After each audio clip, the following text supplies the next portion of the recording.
Bonjour à tous, c'est Lily Moon. Je vous présente mon cahier d'éveil spirituel de Caroline Drogo.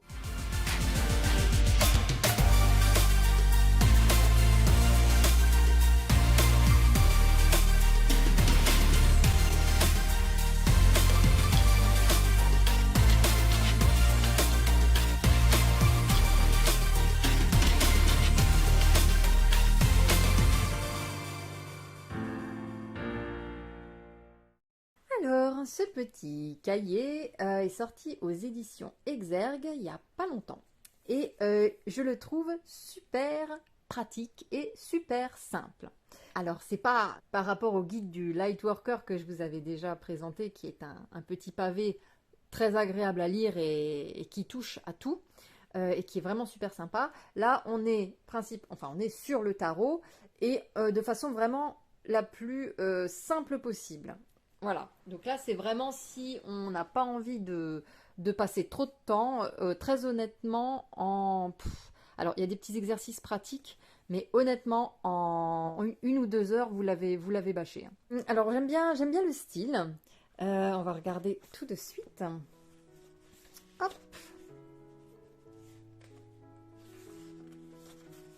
Voilà, donc on a un petit sommaire. Donc on va regarder tout de suite. On va les feuilleter parce que de toute façon il n'y a pas énormément de pages. Donc on a une petite introduction. Il y a une jolie interaction entre nous et le cahier. Parce que ça reste un cahier. Donc voilà. Apprendre. Donc on a l'histoire du tarot. Le tarot de Marseille. Vous voyez, à chaque fois c'est concis. On rentre pas dans les détails. On a des notions. Et honnêtement ça suffit. Enfin ça suffit. Pour débuter en tout cas, si on ne veut pas se pencher plus que ça suffit largement. On a quelques notions. Le Rider-Waite-Smith, comme ça on voit un petit peu entre le tarot de Marseille et le tarot Rider-Waite. Et se préparer à faire un tirage. On a un petit jeu des mots mélangés. C'est parce c'est l'été, l'été on aime bien avoir des petits jeux comme ça. Ensuite on passe tout de suite à la signification des cartes, avec les arcanes majeures. Donc on a le fou, qui est le mat, le chiffre 0, ce qui signifie les mots-clés, et à l'envers. Donc vraiment, vous voyez, en 2 pages, on a déjà 3 cartes. Donc c'est très rapide, c'est concis, et franchement, c'est cool. Enfin, moi j'aime bien. Ceux qui n'aiment pas perdre de temps, c'est super pratique. Et pour info, les cartes que l'on voit ici, on les retrouve à la fin du livre. Donc vous avez en prime un mini tarot, ce qui n'est pas du tout négligeable. Donc voilà, on a les cartes qui sont expliquées. Hop. Ensuite, testons tes connaissances des cartes majeures. Donc si vous avez bien révisé, vous pourrez répondre à ce petit exercice. Ensuite, on a arcane mineure, le scénario. Il faut voir les cartes mineures comme un scénario, une histoire qui a la même structure pour chaque famille, mais dans différents domaines. Voici les étapes. Le 1, nouveau chapitre, début action. Le 2, décision, équilibre, etc. Et ensuite, on nous parle des coupes dans les mineurs. Voilà, l'élément, le signe astro auquel il se rapporte, de quel domaine on parle, les émotions, les relations, sensibilité, etc.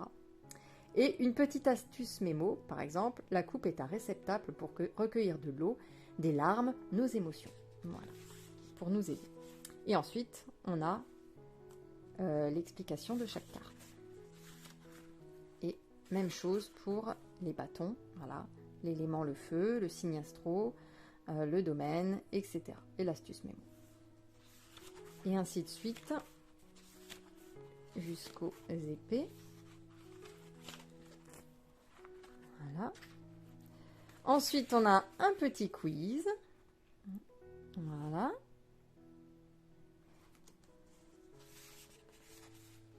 Oui, un gros quiz même. Un autre quiz sur les arcanes mineurs. Intégrer mon journal de bord. Et donc là, on va faire des petits exercices.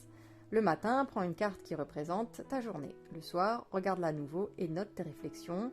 Comment as-tu expérimenté la carte? Quel est le lien entre ta journée et l'arcane, etc. Et ça, On a tout ça ici. Voilà. La date, la carte de la journée et ce qui s'est passé dans ma journée qui potentiellement pourrait avoir un rapport avec la carte. Voilà, donc on a quelques pages. Et on a les pictos. Alors, pour intégrer les cartes dans ton quotidien, voici une idée d'activité DIY. Il te faut une bougie blanche, de la peinture à l'eau type gouache et un pinceau fin. Sur une bougie blanche, peins le symbole de la carte que tu désires travailler en ce moment. Une fois qu'il est sec, tu peux allumer la bougie et faire une courte méditation avec la carte à la main. Pendant cet instant, connecte-toi à l'énergie, la symbolique de la carte. Mais note, quelle énergie ai-je ressentie durant cette méditation? Voici les petits pictos, que pour les arcanes majeures. Et après, on peut le noter ici.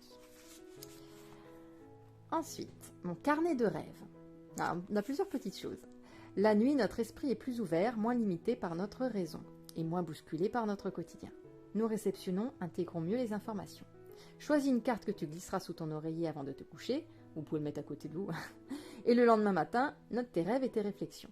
Donc la date, hier soir j'ai dormi avec cette carte, j'ai dormi tant d'heures, ma nuit était agitée, reposante, épuisante ou sans sommeil. Et le rêve qu'on a potentiellement fait. Et des petites notes. Voilà, donc on peut noter plusieurs rêves que l'on a fait. Ensuite, ça c'est assez rigolo, on a le tarot playlist. C'est un exercice que j'aime bien faire encore aujourd'hui. La tarot playlist, c'est une liste de 22 chansons pour les 22 arcanes majeures. Peut-être que comme moi, si tu as une mémoire plutôt auditive, la meilleure façon d'intégrer les cartes, c'est de t'en emparer et d'utiliser un langage pour les retranscrire. Pour moi, ces morceaux de musique racontent une facette de l'arcane ou bien le rythme correspond à ce que je ressens de l'arcane, bien évidemment. Ça peut être soit l'émotion que l'on ressent par rapport à la musique, soit le rythme, soit finalement les paroles qui nous parlent, ça c'est comme on veut. Et donc voilà, donc elle nous montre des petits exemples. Hein. Pour le fou, c'est... pardon, on voit pas bien. Hop. Pour le fou, c'est Fool's Rushing de Bow Wow Wow, par exemple. Hein. Le magicien, A Kind of Magic de Queen. Et voilà, donc on a plein de petites choses comme ça. Et maintenant, ici, c'est à vous de faire votre playlist, si vous en avez une. Vous pouvez en faire, c'est amusant. Ensuite, on a l'astro-tarot. Par exemple, le bélier correspond à quel arcane majeur? Le taureau, à quel arcane majeur? Voilà. Et ça, c'est les réponses. Ne regardez pas. Ensuite, là, on a encore de quoi écrire. Ensuite, on a interprété les tirages. Par exemple, pour obtenir un conseil sur le thème de l'amour, on nous donne quelques exemples. Voilà. Mon conseil d'amour, la carte de devant, mon interprétation. Ça, c'est pour mettre en pratique ce qu'elle nous a dit. Faire des petites notes.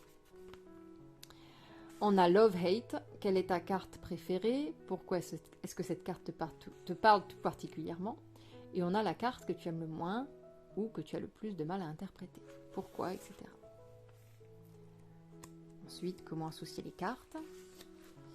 Interprétation des cartes. Par exemple, là, on a 2 cartes qui sont sorties, les amoureux et la lune. Et voici la situation. Tu es célibataire, tu viens de faire une rencontre et tu te demandes si ça peut marcher entre vous. Eh bien, comment allez-vous interpréter ces 2 cartes-là? Voilà. Et ici, on a les réponses pour vous aider. Le tirage de pleine lune. Voilà, un exemple de tirage. Le tirage de l'année. On le fait une fois tous les ans, mais il y a aussi le tirage par mois. Et donc là, vous avez quelques petits encarts pour l'écrire. Voilà, donc mois d'août, par exemple, les cartes que j'ai tirées, 1, 2 ou 3, peu importe, et mon interprétation, et ainsi de suite. Et je crois qu'on en a 12. On a 12 encarts pour les 12 mois. Voilà. Ensuite, ton tirage roue astro. Donc là, c'est assez sympa parce qu'on utilise du coup l'astrologie avec le tarot. Donc, on va tirer une carte pour la maison 1 qui représente notre personnalité sociale. Comment les autres me perçoivent-ils? Donc, en fonction de la carte que j'ai tirée, bah, quelle va être mon interprétation? Si en maison 1, ma personnalité sociale, j'ai tiré le fou, bah, je suis plutôt quelqu'un de plutôt amical, plutôt insouciant avec mes amis, me prends pas la tête, enfin voilà, un exemple, quoi. Et ainsi de suite. Maison 2, c'est la maison de l'argent, des ressources. La maison 3, de la communication. À chaque fois, chaque maison représente un signe astrologique. Hein. La maison 3, c'est les Gémeaux, par exemple. La maison 1, c'est les Béliers. Voilà. Ensuite, on a tarot et numérologie. Si vous voulez vous amuser un petit peu avec votre... savoir un petit peu quelle est votre carte par rapport à votre signe, par rapport à votre date de naissance. Voilà. Donc, vous avez les réponses ici, hein, en fonction de ce que vous avez calculé. Quelques conseils pour faire des tirages pour les autres, se faire confiance, s'entraîner, mettre un cadre et les tirages à distance.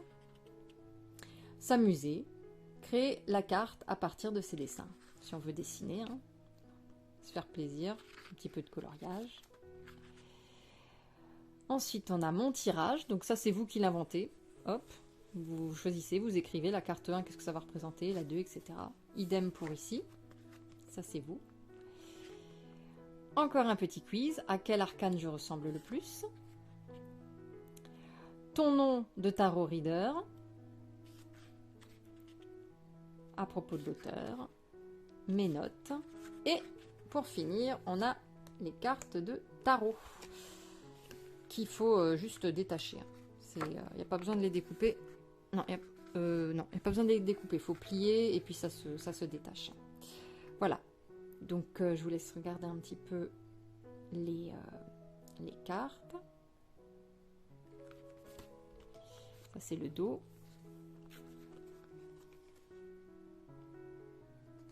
Donc, les illustrations sont principalement sur les arcanes majeures. Après, on se retrouve avec des coupes ou des épées pour les mineurs. Mais voilà, c'est vraiment un petit côté pratique, hein, avoir un petit tarot vite fait. Quand on débute, c'est peut-être plus compliqué. Mais avec les quelques outils qu'elle nous donne, franchement, c'est simple, c'est facile.